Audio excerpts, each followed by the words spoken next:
Hello dears, welcome back. ഇന്നത്തെ വീഡിയോയിലേക്ക് എല്ലാവർക്കും സ്വാഗതം. എല്ലാവരും സുഖമായിരിക്കും എന്ന് വിശ്വസിക്കുന്നു. നമ്മളിൽ പലർക്കും കുക്ക് ചെയ്യാനൊക്കെ നല്ല ഇഷ്ടമായിരിക്കും അല്ലേ? പക്ഷേ എങ്കിലിങ്ങനെ കുക്ക് ചെയ്യാൻ വേണ്ടിയിട്ട് കിച്ചണിലേക്ക് പോവാന്ന് പറയുമ്പോൾ തന്നെ ആദ്യം മനസ്സിൽ വരുന്നത് ഇനി ഇതെല്ലാം പോയിട്ടൊന്ന് കട്ട് ചെയ്യണം, സോട്ട് ചെയ്യണം, അങ്ങനത്തെ കുറേ കാര്യങ്ങളായിരിക്കും. പലപ്പോഴും നമുക്ക് സമയക്കുറവ് ഉണ്ടാവാറുമുണ്ട്. ഇനിയിപ്പം വീട്ടിൽ തന്നെയുള്ളവരാണെങ്കിലും അവർക്ക് രാവിലെ തന്നെ ജോലികളൊക്കെ ഒന്ന് ഒതുക്കി വെച്ച് കഴിഞ്ഞാൽ ഒരുപാട് സമയം അവർക്കായിട്ട് കിട്ടാനും സഹായിക്കും. അതേപോലെ തന്നെ ഓഫീസിലൊക്കെ പോകുന്നവർക്ക് ആണെങ്കിൽ രാവിലെ വീട്ടിൽ നിന്ന് പോകണമെന്നുണ്ടെങ്കിൽ കുറച്ച് സമയത്തിനുള്ളിൽ കുറേ കാര്യങ്ങൾ ചെയ്യേണ്ടതായിട്ടുണ്ടാവും. അപ്പോൾ അങ്ങനെ നമ്മളുടെ ഒരു പ്രോപ്പർ ആയിട്ടുള്ളൊരു മീൽ പ്രിപ്പറേഷന് വേണ്ടിയിട്ടും ഹെൽപ്പ് ചെയ്യുന്നതും അതേപോലെ തന്നെ എനിക്ക് ഹെൽപ്ഫുള്ളായിട്ട് തോന്നിയിട്ടുള്ളതുമായിട്ടുള്ള കുറച്ച് കാര്യങ്ങളാണ് ഇന്നത്തെ വീഡിയോയിൽ ഇൻക്ലൂഡ് ചെയ്തിട്ടുള്ളത്.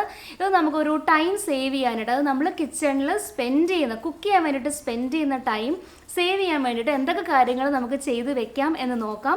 അതേപോലെ തന്നെ ഫുഡ് വേസ്റ്റേജ് ഒഴിവാക്കാനും, നമ്മൾ ചിലപ്പോൾ കുറേ വെജിറ്റബിൾസ് ഒക്കെ വാങ്ങിയിട്ടൊക്കെ വന്നു കഴിഞ്ഞാൽ നമുക്കൊരു കുറച്ച് ദിവസത്തിനുള്ളിൽ അത് എടുക്കാൻ പറ്റിയില്ല എന്നുണ്ടെങ്കിൽ അത് വേസ്റ്റായി പോകാനുള്ള ചാൻസ് ഉണ്ട്. അപ്പം അതൊക്കെ അവോയ്ഡ് ചെയ്യാൻ വേണ്ടിയിട്ടും ഒക്കെ ആയിട്ട് എന്തൊക്കെ കാര്യങ്ങൾ ചെയ്യാൻ പറ്റുമെന്ന് നോക്കാം. അപ്പോൾ കണ്ടു നോക്കാം. പിന്നെ മറ്റൊരു റിമൈൻഡർ ഉള്ളത്, നിങ്ങൾക്ക് എൻ്റെ ചാനലിൽ നിന്ന് വരുന്ന വീഡിയോസിൻ്റെ നോട്ടിഫിക്കേഷൻസ് കിട്ടുന്നില്ല എന്നുണ്ടെങ്കിൽ ഒന്ന് നോക്കുക, നിങ്ങൾ സബ്സ്ക്രൈബ് ചെയ്തിട്ടുണ്ടോ എന്നുള്ളത്. സബ്സ്ക്രൈബ് ചെയ്തിട്ടില്ല എന്നുണ്ടെങ്കിൽ ചെയ്തതിന് ശേഷം അവിടെ ഒരു ബെല്ലുണ്ടല്ലോ, അതിൽ ഓൾ തന്നെ സെലക്ട് ചെയ്ത് വെക്കാനായിട്ട് ഓർക്കുക. ഇനി അത് ചെയ്ത് വെച്ചിട്ടും നിങ്ങൾക്ക് നോട്ടിഫിക്കേഷൻസ് കിട്ടുന്നില്ല എന്നുണ്ടെങ്കിൽ ഒന്ന് അൺസബ്സ്ക്രൈബ് ചെയ്തിട്ട് സബ്സ്ക്രൈബ് ചെയ്ത് നോക്കൂ. ചിലപ്പോൾ അടുത്ത തവണ മുതൽ നിങ്ങൾക്ക് നോട്ടിഫിക്കേഷൻസ് കിട്ടും. ഇനി എന്നിട്ടും ഇല്ല എന്നുണ്ടെങ്കിൽ ഇടയ്ക്കൊക്കെ നിങ്ങൾ എൻ്റെ ചാനലിൽ വന്നിട്ട് ഒന്ന് നോക്കുക, അവിടെ ഒരു പുതിയ വീഡിയോ നിങ്ങളെ വെയിറ്റ് ചെയ്തിരിപ്പുണ്ടാവും. അപ്പോൾ നമുക്ക് പെട്ടെന്ന് കണ്ടിട്ട് വരാം. നമ്മൾ കുക്ക് ചെയ്യുകയൊക്കെ ചെയ്യുന്ന സമയത്ത് നമുക്ക് ഏറ്റവും അത്യാവശ്യമായിട്ട് വരുന്ന ഒരു സംഭവമാണ് ഗരം മസാല. അതിപ്പം റെഡി ആണെങ്കിൽ നമുക്ക് വളരെ പെട്ടെന്ന് തന്നെ ഇപ്പൊ കറിയൊക്കെ ഉണ്ടാക്കുമ്പോഴത്തേനും പെട്ടെന്ന് ഉണ്ടാക്കിയെടുക്കാൻ പറ്റും. അതേസമയം നമ്മൾ എന്തെങ്കിലുമൊക്കെ കുക്ക് ചെയ്യുന്ന സമയത്ത് ഈ ഗരം മസാല അവൈലബിൾ അല്ല എന്നുണ്ടെങ്കിൽ അതിന്റെ ഓരോ മസാലയും ഓരോ ടെന്നിൽ നിന്നും എടുത്ത് ആവശ്യത്തിന് നോക്കി അന്നേരം പൊടിച്ചെടുക്കുക എന്നത് ശരിക്കും ടൈം കൺസ്യൂമിംഗ് ആണ്. അപ്പൊ നമുക്ക് ആദ്യം തന്നെ നമുക്ക് ഈ ഗരം മസാല ഒന്ന് പ്രിപ്പയർ ചെയ്ത് വെക്കുന്നത് എങ്ങനെയാന്ന് നോക്കാം. അപ്പോൾ ഒരു പാൻ എടുത്തിട്ട് അതിലേക്ക് നമ്മൾ പെരിഞ്ജീരകമാണ് ആദ്യം തന്നെ ഇട്ട് കൊടുത്തിട്ടുള്ളത്. അപ്പോൾ ഇവിടെ ഞാനൊരു 8 ടേബിൾ സ്പൂൺസ് ആണ് എടുത്തിട്ടുള്ളത്. അപ്പം നിങ്ങൾക്ക് ഇത്രയും വേണ്ടെന്നുണ്ടെങ്കിൽ നമ്മൾ എടുക്കുന്ന എല്ലാ സാധനത്തിന്റെയും ആ ഒരു മെഷർമെന്റ് ഇതിനനുസരിച്ച് കുറയ്ക്കാൻ പറ്റും. ഓരോ മസാലയും സെപ്പറേറ്റ് ആയിട്ടാണ് നമ്മളിവിടെ ഫ്രൈ ചെയ്തെടുക്കുന്നത്. അതിന്റെ ഒരു കളറൊക്കെ ഒന്ന് മാറി ഒരു ഗോൾഡൻ ബ്രൗൺ നിറം ആകുമ്പോഴത്തേക്കും നമുക്കത് ഈ പാനിൽ നിന്ന് എടുത്ത് മാറ്റി വയ്ക്കും. എന്നിട്ട് ആ സെയിം പാനിലേക്ക് തന്നെ പിന്നെ നമ്മൾ ആഡ് ചെയ്യുന്നത് ഏലക്കായാണ്. ഏലക്കായ ഇവിടെ എടുത്തിട്ടുള്ളത് 1 ടേബിൾ സ്പൂൺ ആണ് എടുത്തിട്ടുള്ളത്. അതും നമ്മളൊന്ന് റോസ്റ്റ് ചെയ്യും. അതിന് എന്തിനാന്ന് വെച്ചാൽ ഈ പച്ച മണം ഒന്ന് മാറി അതിനൊരു നല്ലപോലെ ഒരു മൂത്ത ഒരു സ്മെല്ലും അതേപോലെ ടെക്സ്ചറൊക്കെ കുറച്ചൊന്ന് കട്ടിയായിട്ട് വരും. നമ്മളിവിടെ എടുത്തിട്ടുള്ള ഇൻഗ്രീഡിയൻസ് എല്ലാം കൂടി ഒരുമിച്ചല്ല ഫ്രൈ ചെയ്യുന്നത്, ഓരോന്നും സെപ്പറേറ്റ് ആയിട്ടാണ് ഫ്രൈ ചെയ്യുന്നത്. അതുകൊണ്ടാണ് ഞാൻ പറഞ്ഞത് നമുക്ക് കുറച്ച് സമയം വേണം. അപ്പം ഇതൊക്കെ നമ്മളിപ്പം രാവിലെയൊക്കെ എന്തെങ്കിലും അത്യാവശ്യമായിട്ട് ഫുഡ് ഉണ്ടാക്കുന്ന സമയത്ത് പെട്ടെന്ന് തന്നെ ചെയ്യാൻ നോക്കിയാൽ കുറേ ടൈം എടുക്കും, നമുക്ക് ആ ഒരു പണി പെട്ടെന്ന് കഴിയത്തുമില്ല. അപ്പം ഇതിന് ശേഷം നമ്മൾ അതിലേക്ക് ഇട്ട് കൊടുത്തിട്ടുണ്ടായിരുന്നത് കറുവാപ്പട്ടയാണ് കേട്ടോ. കറുവാപ്പട്ടയുടെ ചെറിയ സ്റ്റിക്സ് ആണ് ഇട്ടിട്ടുള്ളത്. അപ്പം ഇതൊരു 8-9 പീസൊക്കെ വരുന്ന അത്രയും എടുത്താലും മതി. അപ്പോൾ അതും ഒന്ന് മൂത്ത് അതിന്റെ പച്ച മണമൊക്കെ ഒന്ന് മാറി കഴിയുമ്പം അതിലേക്ക് നമ്മൾ പിന്നെ ഇട്ട് കൊടുക്കുന്നത് ഗ്രാമ്പു ആണ്. ഗ്രാമ്പു ഇവിടെ 1.5 ടേബിൾ സ്പൂൺ ആണ് ഇട്ടിട്ടുള്ളത്. ഇതെല്ലാം തന്നെ നമ്മൾ റോസ്റ്റ് ചെയ്യുന്നത് മീഡിയം തീയിലാണ് കേട്ടോ. ഇനി ഇതിലേക്ക് ഇട്ട് കൊടുക്കുന്നത് ഒരു ബേ ലീഫ് ഇടുന്നുണ്ട്, ഒരെണ്ണം മാത്രമേ ഇടുന്നുള്ളൂ. പിന്നെ നമ്മുടെ ജാതിക്കയുടെ ഉള്ളിൽ ആ ജാതിക്ക ഉണ്ടല്ലോ, ജാതി പത്തിരി അല്ല, ജാതിക്കയുടെ ഉള്ളിലെ ആ സംഭവം, അത് വളരെ ചെറിയൊരു പീസ് മാത്രമേ ഇടുന്നുണ്ട്. അപ്പോൾ ഇത്രയും കഴിഞ്ഞപ്പോഴത്തേക്കിനും നമ്മളുടെ ഒരു റോസ്റ്റിംഗ് പരിപാടി കഴിഞ്ഞിട്ടുണ്ട്. ഇനി ഇതിനെല്ലാം മിക്സ് ചെയ്തെടുക്കണം. അത് നല്ലതുപോലെ ഗ്രൈൻഡ് ചെയ്യണം. അപ്പോൾ നല്ലതുപോലെ നമ്മൾ മിക്സിയിലിട്ടിട്ട് ഗ്രൈൻഡ് ചെയ്ത് കൊണ്ടുവന്നതിന് ഞാനൊന്ന് അരിച്ചെടുക്കുന്നുണ്ട്. അരിച്ചെടുക്കുമ്പോഴത്തേക്കിനും അതിലെന്തെങ്കിലുമൊക്കെ കുറച്ച് വലിയ പീസോ അങ്ങനെയൊക്കെ ഉണ്ടെങ്കിൽ അതൊക്കെ ഒന്ന് മാറിയിട്ട് നമുക്ക് നല്ല ഉപയോഗിക്കാൻ പറ്റിയ രീതിയിലുള്ള ഗരം മസാല ആയിരിക്കും കിട്ടുന്നത്. വളരെ പെർഫെക്റ്റ് ആയിട്ട് തന്നെ വളരെ എളുപ്പത്തിൽ തന്നെ ഉണ്ടാക്കിയെടുക്കാൻ പറ്റും. ഇത് നമ്മളൊരു നല്ലൊരു എയർ ടൈറ്റ് കണ്ടെയ്നറിലാക്കി വെച്ച് കഴിഞ്ഞാൽ കുറച്ച് നാളത്തേക്കിന് ഇരുന്നോളും.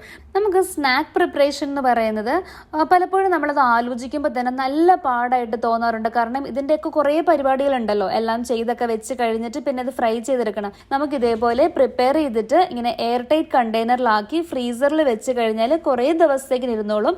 ഇത് മെയിൻലി നോമ്പ് സമയമൊക്കെ ആകുമ്പോഴത്തേക്കിനും എല്ലാ ദിവസവും സ്നാക്സ് ഒക്കെ വേണം എന്നുള്ള ആളുകൾക്ക് ഇതേപോലെ ചെയ്തെടുക്കാം. അപ്പം അതൊക്കെ തന്നെ നമുക്ക് ഇതേപോലെ സ്റ്റോർ ചെയ്യാനായിട്ട് പറ്റും. അങ്ങനെയാണെങ്കിൽ ഇപ്പം ഒരാഴ്ചത്തേക്കിനുള്ളത് അല്ലെങ്കിൽ ഓൾട്ടർനേറ്റ് ഡേയ്സിലേക്ക് എടുക്കാൻ വേണ്ടിയിട്ടുള്ളത് ഇതേപോലെ ഉണ്ടാക്കി വെച്ച് കഴിഞ്ഞാൽ നമുക്ക് ഈ ഒരു 1-2 ആഴ്ചത്തേക്കിന് വരെയും ഓൾട്ടർനേറ്റ് ഡേയ്സിൽ ഇതിന്റെ ഒരു സപ്ലൈ ഉണ്ടാവും. നമ്മൾ ജസ്റ്റ് റെഡി ടു ഫ്രൈ ആയിട്ടാണ് ഇതിനെ പ്രിപ്പയർ ചെയ്തിട്ട് ഫ്രീസറിൽ വെക്കുന്നത്. ഇതിപ്പോൾ ഇപ്പം നോമ്പ് സമയത്ത് മാത്രമല്ല, അല്ലാതെ ഇപ്പം കുട്ടികൾക്കൊക്കെ സ്കൂളിൽ പോകുമ്പം അവർക്ക് എല്ലാ ദിവസവും ഒരു സ്നാക്കായിട്ട് കൊണ്ടുപോകണം എന്നുണ്ടെങ്കിൽ ഇതേപോലെ ചെയ്ത് വെക്കാം. എല്ലാ ദിവസവും 1-2 പീസ് അവർക്ക് കൊടുത്തു വിടുകയും ചെയ്യാം.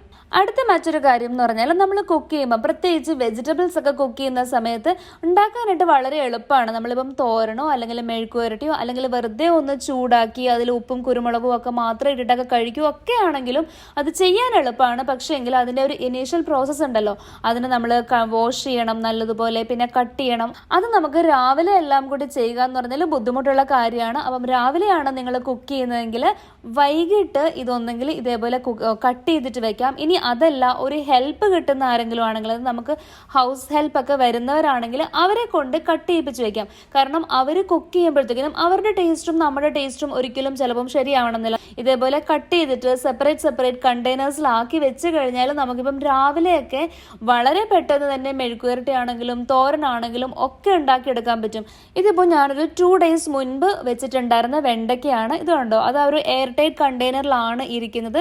2 days കഴിഞ്ഞാലും അതിന് ഒന്നും ഒരു മാറ്റവും സംഭവിക്കത്തില്ല. ടെക്സ്ചർ ഒന്നും തന്നെ ചീത്തയാവുന്നില്ല. ഈ സാധനങ്ങളൊക്കെ സൂക്ഷിക്കാൻ പറ്റുന്ന ഒരു ടെമ്പറേച്ചറിലാണ് നമ്മളുടെ ഫ്രിഡ്ജ് വെച്ചേക്കുന്നതൊന്നും കൂടി ഇടയ്ക്കൊന്ന് ചെക്ക് ചെയ്യണം. ഇനി നിങ്ങളുടെ കയ്യിൽ എയർ ടൈറ്റ് ആയിട്ടുള്ള കണ്ടെയ്നർ ഒന്നും തന്നെ ഇല്ലാന്നുണ്ടെങ്കിൽ ഏതെങ്കിലും പാത്രത്തിൽ വെച്ചിട്ട് അതിന്റെ മുകളിൽ ക്ലിംഗ് റാപ്പ് വെച്ചിട്ടൊന്ന് കവർ ചെയ്ത് കഴിഞ്ഞാലും നല്ല എയർ ടൈറ്റ് ആയിട്ടിരിക്കും. പിന്നെ ഈ ക്ലിംഗ് റാപ്പ് ഒന്നും നമ്മൾ അത്രയ്ക്ക് പ്രിഫർ ചെയ്യുന്നില്ല, കാരണം അതും ഒക്കെ പ്ലാസ്റ്റിക് ആണല്ലോ. ഇപ്പോൾ ഒരുപാട് പ്ലാസ്റ്റിക്കിന്റെ ഉപയോഗം നമ്മളുടെ ആ ഒരു ഡേ ടു ഡേ ലൈഫിൽ നമ്മൾ ഈ വേസ്റ്റ് ആയിട്ട് പോകുന്ന പ്ലാസ്റ്റിക്കിന്റെ ഉപയോഗം കുറയ്ക്കാന്നും കൂടെ ഉള്ളൊരു കാര്യമുണ്ട്. അപ്പം മിക്കവാറും ഇങ്ങനെയുള്ള കണ്ടെയ്നേഴ്സ് ഒക്കെ അത്യാവശ്യം നമ്മളുടെ വീട്ടിലുണ്ടാവും. അപ്പോൾ ഒറ്റ സമയത്ത് കട്ട് ചെയ്യുമ്പോഴത്തേക്കിനും നമ്മളൊരു 4-5 ടൈപ്പ് വെജിറ്റബിൾ കട്ട് ചെയ്തിട്ട് അത് പല കണ്ടെയ്നേഴ്സിലാക്കി വെച്ചാൽ നമുക്കൊരു 4-5 ദിവസത്തേക്കിനൊക്കെ ഉപയോഗിക്കാനായിട്ട് പറ്റും. ചില വെജിറ്റബിൾസ് ശരിക്കും പറഞ്ഞാൽ 1 week വരെയൊക്കെ പോകും. ഇപ്പം ക്യാരറ്റ്, ബീറ്റ്റൂട്ട്, അതേപോലെ ബീൻസ് ഒക്കെ ആണെങ്കിൽ 1 week വരെ കേടാവാതിരിക്കും. ലീഫ് ആയിട്ടുള്ള ടൈപ്പ് ആണെങ്കിൽ ഒരു 2-3 ദിവസത്തിനുള്ളിൽ എടുക്കുന്നതായിരിക്കും നല്ലത്, അല്ലെങ്കിൽ അത് ചീത്തയായി പോകും. പിന്നെ ഇവിടെ ഞാൻ ചെറിയ ഉള്ളി ഉണ്ടല്ലോ, അതും ഇതേപോലെ എങ്ങനെ സൂക്ഷിച്ച് വെക്കാം നോക്കാം. നമ്മളിപ്പോൾ എന്തെങ്കിലും കുക്ക് ചെയ്യുന്ന സമയത്ത് ആ ഉള്ളിയുടെ തൊലി കളഞ്ഞൊക്കെ വരിക എന്ന് പറയുമ്പോഴത്തേനും അത്യാവശ്യം സമയം എടുക്കുന്ന ഒരു കാര്യമാണ്. ഉള്ളിയാണെങ്കിലും സവാളയാണെങ്കിലും ഒക്കെ നമുക്കൊന്ന് പീൽ ചെയ്തിട്ട് നല്ലതുപോലെ, ഇപ്പോൾ ചെറിയ ഉള്ളിയാണെങ്കിൽ എയർ ടൈറ്റ് കണ്ടെയ്നറിലാക്കി വെച്ചാൽ കുറച്ച് ദിവസത്തേക്ക് തന്നെ അതിരിക്കും കേട്ടോ, ചീത്തയാവത്തൊന്നുമില്ല. അത് 100% ഗ്യാരണ്ടിയാണ്. പിന്നെ ഒനിയൻ നമ്മൾ കേട്ടിട്ടുണ്ട്, അത് അരിഞ്ഞു വെക്കാൻ പാടില്ല, അത് നല്ലതല്ല എന്നൊക്കെ പറഞ്ഞിട്ട്.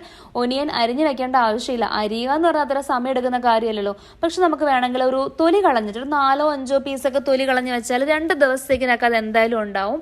അത് നമുക്ക് ഫ്രിഡ്ജിൽ ഡയറക്റ്റ് തന്നെ വെച്ചാലും കുഴപ്പമില്ല. നമ്മൾ ഈ കിച്ചൺ ടിപ്പൊക്കെ പറയുമ്പോഴത്തേക്കിനും കേട്ടിട്ടുണ്ടാവും നിങ്ങൾ, ഈ ഒനിയൻ തൊലി കളഞ്ഞത് നമ്മൾ ഫ്രിഡ്ജിൽ വെച്ചിട്ടുണ്ടെങ്കിൽ ഫ്രിഡ്ജിലുള്ള ഫൗൾ സ്മെല്ലൊക്കെ മാറും എന്ന് കേട്ടിട്ടുണ്ട്. ഞാൻ ഇടയ്ക്കിടയ്ക്ക് അങ്ങനെ വെക്കാറുണ്ട് കേട്ടോ. ഈ ഒനിയൻ വെക്കുമ്പോഴത്തേനും 1-2 എണ്ണമൊക്കെ ഉള്ളെങ്കിൽ അതിങ്ങനെ കവർ ചെയ്തൊന്നുമില്ല, വെറുതെ നമ്മൾ ഫ്രിഡ്ജിൻ്റെ ഡോറിലോ അല്ലെങ്കിൽ ഏതെങ്കിലും ഒരു ചെറിയ പാത്രത്തിലാക്കിയിട്ട് അതിങ്ങനെ ഓപ്പൺ ആയിട്ട് തന്നെ ഫ്രിഡ്ജിൽ വെക്കാറുണ്ട്. ഒരു തരത്തിലും നമ്മളുടെ ഫ്രിഡ്ജിൽ നിന്ന് ഈ ഒനിയൻ്റെ സ്മെല്ല് വരത്തേയില്ല. ഇനി അങ്ങനെ വെക്കാൻ ബുദ്ധിമുട്ടുണ്ടെങ്കിൽ അതൊരു കവറിലിട്ടിട്ട് നമുക്ക് സിപ്പ് ലോക്ക് ബാഗിലാക്കി വെക്കാം, ഇതല്ലെങ്കിൽ ഒരു പാത്രത്തിലാക്കി വെക്കാം. പിന്നെ സിപ്പ് ലോക്ക് ബാഗിലാക്കി വെക്കുമ്പോഴത്തേക്കിനും ശ്രദ്ധിക്കാനുള്ളൊരു കാര്യം എന്ന് പറഞ്ഞാൽ, നമ്മൾ എടുക്കുന്ന കവേഴ്സ് എല്ലാം തന്നെ അപ്പോൾ തന്നെ വേസ്റ്റ് ആക്കി കളയേണ്ട ആവശ്യമില്ല. പല സിപ്പ് ലോക്ക് ബാഗ്സും റീയൂസബിൾ ആണ്. ജസ്റ്റ് നമ്മളൊന്ന് നല്ലതുപോലെ വാഷ് ചെയ്ത് കഴിഞ്ഞാൽ നമുക്ക് അടുത്ത വേറെ എന്തെങ്കിലും ഒരു കാര്യത്തിന് വേണ്ടിയിട്ട് ഉപയോഗിക്കാനായിട്ട് പറ്റും. അതേപോലെ മുൻപ് ഞാൻ വെജിറ്റബിൾസ് സ്റ്റോർ ചെയ്യുന്നതിൻ്റെ വീഡിയോ കാണിച്ചപ്പോഴത്തേക്കിനും അതിൽ നമ്മളുടെ ഈ ഗ്രീൻ ചില്ലി എങ്ങനെ സ്റ്റോർ ചെയ്യാമെന്ന് കാണിച്ചിട്ടുണ്ട്. അന്ന് ഞാൻ ടിഷ്യൂ ഇട്ടിട്ടായിരുന്നു അത് ചെയ്തിട്ടുണ്ടായിരുന്നത്. അതേപോലെ തന്നെ നിങ്ങൾക്ക് ചെയ്ത് നോക്കാൻ പറ്റുന്ന, ഇപ്പം ടിഷ്യൂ ഒന്നും ഇല്ലാന്നുണ്ടെങ്കിൽ ചെയ്യാൻ പറ്റുന്ന ഒരു കാര്യം എന്ന് പറഞ്ഞാൽ, നമ്മൾ അന്ന് പറഞ്ഞതുപോലെ ഈ പച്ചമുളകിൻ്റെ ഒക്കെ മുകളിലത്തെ ഒരു തണ്ടുണ്ടല്ലോ, അത് ഒടിച്ച് കളഞ്ഞിട്ട് നല്ല കോട്ടൺ ക്ലോത്ത് ഒക്കെ ഉണ്ടെങ്കിൽ അത് വെച്ചാലും മതി കേട്ടോ. കുറച്ച് നനവ് തട്ടിയാലും അതിങ്ങനെ അലുക്കത്തൊന്നുമില്ല. ഞാനിവിടെ കുറച്ച് ടവലിൻ്റെ പീസസ് ഉണ്ടായിരുന്നു. അപ്പം അത് ഒരു സ്ക്വയറിലോ റെക്റ്റാങ്കിളിലോ കട്ട് ചെയ്തെടുത്തിട്ട് അതിൻ്റെ ഒരു ലെയർ താഴെ കൊടുത്തിട്ട് അതിൻ്റെ മുകളിലേക്ക് ഈ പച്ചമുളക് ഇട്ട്, എന്നിട്ട് ആ കുറച്ച് ലെങ്തി ആയിട്ടായിരുന്നു കട്ട് ചെയ്തിട്ടുണ്ടായിരുന്നത്, അതിൻ്റെ മുകളിലേക്ക് ആ ടവൽ പീസും കൂടെ ഇട്ടിട്ട് എയർ ടൈറ്റ് ആക്കിയിട്ടാണ് വെക്കുന്നത്. അതേപോലെ തന്നെ നമ്മൾ നേരത്തെ പറഞ്ഞ ഒരു ചെറിയ ഉള്ളിയില്ലേ, ചെറിയ ഉള്ളിയും അതേപോലെ തന്നെ ചെയ്യാം കേട്ടോ. അങ്ങനെ ആകുമ്പോഴത്തേക്കിനും അതിലങ്ങനെ വെള്ളത്തിൻ്റെ അംശമൊന്നും പിടിക്കാതിരിക്കാൻ വേണ്ടിയിട്ട് ഹെൽപ്പ് ചെയ്യും. പിന്നെ ഇത് ഞാൻ പറഞ്ഞത് ഈ ഇഞ്ചിയും വെളുത്തുള്ളിയും വെക്കുമ്പോഴത്തേക്കിനും നമ്മൾ കട്ട് ചെയ്തിട്ട് വെക്കുന്നുണ്ടെങ്കിൽ ഉറപ്പായിട്ടും നല്ലതുപോലെ കവർ ചെയ്ത് തന്നെ വെക്കുക. വെറുതെ ഓപ്പൺ ആക്കി വെച്ചാൽ എന്തായാലും സ്മെല്ല് വരും ഫ്രിഡ്ജിൽ നിന്ന്. അപ്പം ഇത് ഞാൻ ഞാൻ ഇഞ്ചി വെളുത്തുള്ളി പേസ്റ്റ് ഉണ്ടാക്കാൻ വേണ്ടിയിട്ട് പീൽ ചെയ്തിട്ടുള്ള ഇഞ്ചിയും വെളുത്തുള്ളിയാണ്. അപ്പം അതും ഇതേപോലെ 2 ദിവസമൊക്കെ സ്റ്റോർ ചെയ്തിട്ടാണ് ഞാൻ എടുത്തിട്ടുണ്ടാക്കുന്നത് കേട്ടോ. അപ്പം അത് കുഴപ്പമൊന്നുമില്ല. കാരണം ഇഞ്ചിയും വെളുത്തുള്ളി പേസ്റ്റ് ഉണ്ടാക്കുമ്പോൾ നമ്മൾ അത്യാവശ്യം ക്വാണ്ടിറ്റി ഉണ്ടാക്കണമെങ്കിൽ അത്രയും തന്നെ നമുക്ക് വേണമല്ലേ, അതിൻ്റെ ആ ഒരു ഇഞ്ചിയും വെളുത്തുള്ളിയും ഏറെ വേണം. അപ്പോൾ അത് ഒറ്റയടിക്ക് അത്രയും പൊളിച്ചെടുക്കുക എന്ന് പറയുന്നത് കുറച്ച് പാടാണ്. അപ്പം ആദ്യം 1, 2, 3 തവണയൊക്കെ ആയിട്ട് പൊളിച്ച് വരുമ്പോഴത്തേക്കിനും അത്യാവശ്യം ക്വാണ്ടിറ്റി ഉണ്ടാവും. അപ്പോൾ ആ ഒരു 3 തവണ വരെയും നമ്മളിത് സ്റ്റോർ ചെയ്യണമല്ലോ. അതിനുവേണ്ടിയാണ് ഇങ്ങനെ ചെയ്യുന്നത്. ഇങ്ങനെ ചെയ്യുമ്പോഴത്തേക്കിനും നമ്മളിത് എടുത്തിട്ട് ഈ ജിഞ്ചർ ഗാർലിക് പേസ്റ്റ് ഉണ്ടാക്കുന്നതിന് മുൻപായിട്ട് നല്ലതുപോലെ പാറ്റ് ചെയ്ത് അതിലെ വെള്ളത്തിൻ്റെ അംശം നല്ലതുപോലെ കളഞ്ഞിട്ടുണ്ടായിരിക്കണം കേട്ടോ. ഇത്രയൊക്കെ കാര്യങ്ങൾ റെഡിയാണെങ്കിൽ തന്നെ നമുക്ക് കുക്ക് ചെയ്യാനായിട്ടുള്ള ഒരു ഇൻട്രസ്റ്റും ഉണ്ടാവും. പിന്നെ ഒരുപാട് സമയം നമുക്ക് കിച്ചണിൽ എടുക്കത്തുമില്ല ആ ഒരു ടൈമിൽ. അപ്പം ചോദിക്കും, ഇത്രയും കാര്യങ്ങൾ ചെയ്യാൻ വേണ്ടിയിട്ട് നമ്മൾ കിച്ചണിൽ ടൈം സ്പെൻഡ് ചെയ്യേണ്ടതെന്ന് ചോദിക്കും. അതെന്തായാലും വേണം. നമ്മളിപ്പം കുക്ക് ചെയ്യുന്നില്ലാത്തൊരു സമയത്തായിരിക്കുമല്ലോ ഇത് ചെയ്യുന്നത്. ഇപ്പം മീൽ പ്രിപ്പറേഷൻ ഒക്കെ ചെയ്യുന്ന ആളുകളാണെങ്കിൽ അവർക്ക് കറക്റ്റായിട്ടൊരു പ്ലാൻ ഉണ്ടാവും, ഓരോ ദിവസവും എന്താ ഉണ്ടാക്കേണ്ടതെന്നുള്ളത്. അതിനനുസരിച്ച് ഇതേപോലെ വെജിറ്റബിൾസ് ആണെങ്കിലും അതേപോലെ അതിനൊക്കെ വേണ്ടിയിട്ടുള്ള ഇൻഗ്രീഡിയൻസ് ആണെങ്കിലും കട്ട് ചെയ്ത് സൂക്ഷിച്ച് കഴിഞ്ഞാൽ കുക്കിംഗ് എന്ന് പറയുന്ന ഒരു പരിപാടി വലിയ തലവേദന ഇല്ലാതെ പോകും. ഇത് മെയിൻലി വർക്ക് ചെയ്യുന്ന ആളുകൾക്കൊക്കെ ആണെങ്കിൽ എല്ലാ കാര്യങ്ങളും അവർ തന്നെയാണ് ചെയ്യേണ്ടതെന്നുണ്ടെങ്കിൽ ഈ കാര്യങ്ങളൊക്കെ ഒത്തിരി ഹെൽപ്ഫുൾ ആയിരിക്കും. എനിക്ക് ഇങ്ങനെ കട്ട് ചെയ്തൊക്കെ ഇരുന്ന് കഴിഞ്ഞാൽ സാധനങ്ങൾ എടുത്ത് ഉണ്ടാക്കാൻ തന്നെ ഒരു ഇൻട്രസ്റ്റ് ഉണ്ടാവും. അല്ലാന്നുണ്ടെങ്കിൽ ആദ്യം തന്നെ ഇതിങ്ങനെ ഉണ്ടാക്കുന്ന കാര്യം ആലോചിക്കുമ്പോഴത്തേനും ഗ്രാജുവലി നമ്മൾ ഈ വെജിറ്റബിൾസ് നമ്മളുടെ ഗ്രോസറി ഷോപ്പിങ്ങിലേക്ക് ആഡ് ചെയ്യുന്ന ഒരു പരിപാടി തന്നെ സ്ലോലി ഇങ്ങനെ കുറച്ചുകൊണ്ട് വരാനുള്ള ഒരു സാധ്യതയുണ്ട്.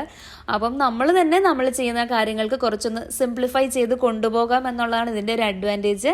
അപ്പം ഇതിൽ നിന്ന് കുറേയൊക്കെ ടിപ്സ് നിങ്ങൾക്ക് കിട്ടിക്കാണുമെന്ന് വിശ്വസിക്കുന്നു. ഇതേപോലെയുള്ള അടുത്തൊരു വീഡിയോ ആയിട്ട് ഞാൻ ഉടനെ തന്നെ വരാം. അപ്പോൾ നിങ്ങൾ എന്തായാലും സപ്പോർട്ട് ചെയ്യുമെന്ന് പ്രതീക്ഷിക്കുന്നു. മറ്റൊരു വീഡിയോ ആയിട്ട് കാണുന്നത് വരേക്കും take care and stay safe.